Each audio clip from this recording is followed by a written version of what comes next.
Hello bachcho, let's read out the question first. Show that the equation x raised to 5 y3 plus 15x raised to 4 y2 plus 60 x cube y1 plus 60 x square y is equals to e raised to x is exact and solve it completely.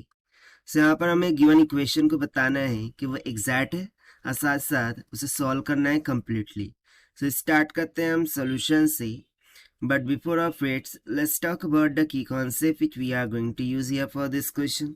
So exact को prove करने के लिए यदि आपको equation इस तरीके से दे रखी हो p not y of n plus p1 y of n minus का 1 plus up to that dash plus p of n into y is equals to v. So exact होने के लिए, ठीक है, to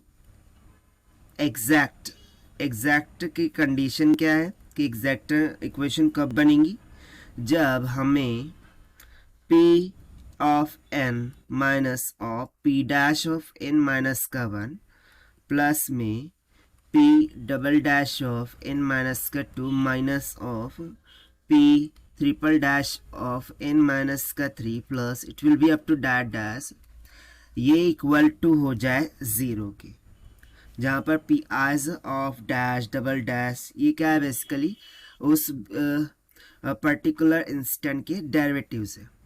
अब आपको यहाँ पर मुझे समझाना होगा कि यहाँ पर n क्या है, p1 क्या है. तो देखिए ये जितने भी x की टर्म है ना, ये p को डिनोट कर रही है और जो भी y है वो y ऑफ n माइनस 1 इसको रिप्रेजेंट करे. सो हाइयर ऑर्डर क्या है, 3 y3 बोले तो हाइयर ऑर्डर यही तो होगा ना, यानी कि यहाँ पर n का वैल्यू कितना होगा 3. ठीक है, अब बाकी उसके बाद P not p1 p it will be up to that dash होगा, यानी कि ये वाला जो टर्म है पी नॉट है, ये p1 ये p2 और ये p3 इस तरीके से. ठीक है ना. तो चलिए हम पहले चेकआउट कर लेते हैं कि गिवन इक्वेशन एग्जैक्ट है या फिर नहीं. सो उसके लिए मुझे क्या चेकआउट करना होगा कि देखिए p of n minus P dash of n minus of 1, ठीक है ना, ये हमें चेकआउट करना होगा. तो चलिए देख लेते हैं. सो p ऑफ n, तो वो बेसिकली यहाँ पर क्या है, 60 ऑफ x है. तो यदि मैं यहाँ पर टर्म्स आपको लिख कर दूँ, सो देखिए p नॉट यहाँ से ऑन कंपेयरिंग हो जाएगा x raise to the power 5, उसके बाद p1 हो जाएगा 15x race to the power 4, p2 हो जाएगा 60x of cube and p3 हो जाएगा जो कि बेसिकली लास्ट होगा 60 टाइम्स ऑफ x. ठीक, ये बेसिकली दे रखे हैं हमारे यहाँ पर टर्म्स. तो चलिए अब इसके अकॉर्डिंग हम सबसे पहले एग्जैक्ट के लिए सिचुएशन देख लेते हैं कि भाई ये टर्म इक्वल्स टू 0 आना चाहिए. सो p ऑफ n वो क्या है, p of 3 and that is nothing but 60 of x minus of p2 dash. So देखिए 6 3 18, यानी कि हो जाएगा 180 टाइम्स ऑफ x का स्क्वायर, उसके बाद प्लस में 180 of x minus of 60x आ जाएगा. ये टर्म किसके इक्वल होनी चाहिए, 0 के इक्वल. तो बेसिकली देखिए यहाँ पर हमने ऑलरेडी डेरिवेटिव ले चुका है ना, सो ये x होगा नॉट x स्क्वायर. तो देखिए minus 180x plus 180x, 60x minus 60x cancel out हो रहे हैं और इक्वल्स टू 0 आ रहे हैं. Therefore we can say that कि इक्वेशन इज एग्जैक्ट.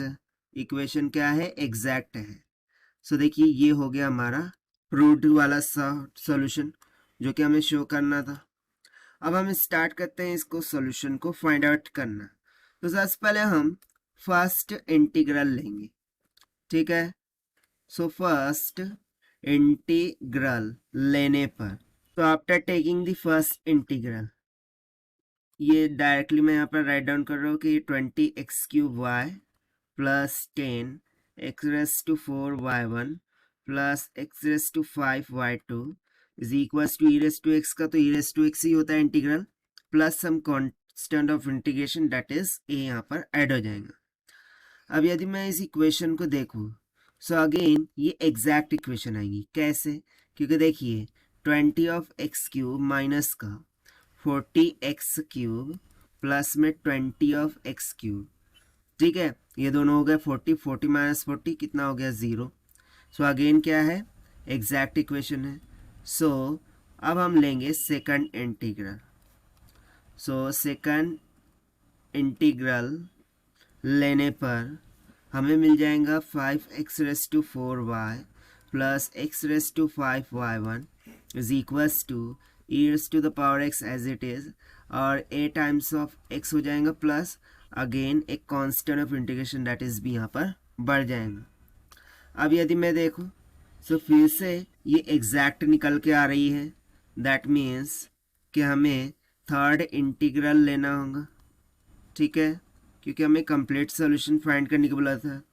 तो थर्ड इंटीग्रल लेने पर ये निकल के आ जाएंगे x⁵5y, this will be equals to e⁻x into ax² plus b of x plus some constant of integration that is c। ना इफ यू सी, सो अब ये एग्जैक्ट आ ही नहीं सकती क्योंकि अब हमारे पास सिर्फ एक टर्म बची है यहाँ पर, ठीक है।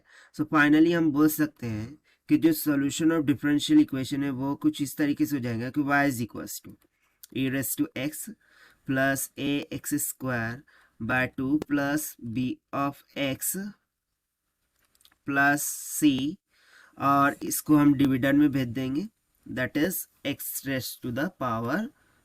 और देखिए यही हो जाएगा हमारा final answer for this question जो कि हमसे पूछा गया था। And this we have found by using the concept of exact condition of checking differential equation के कॉन्सेप्ट से।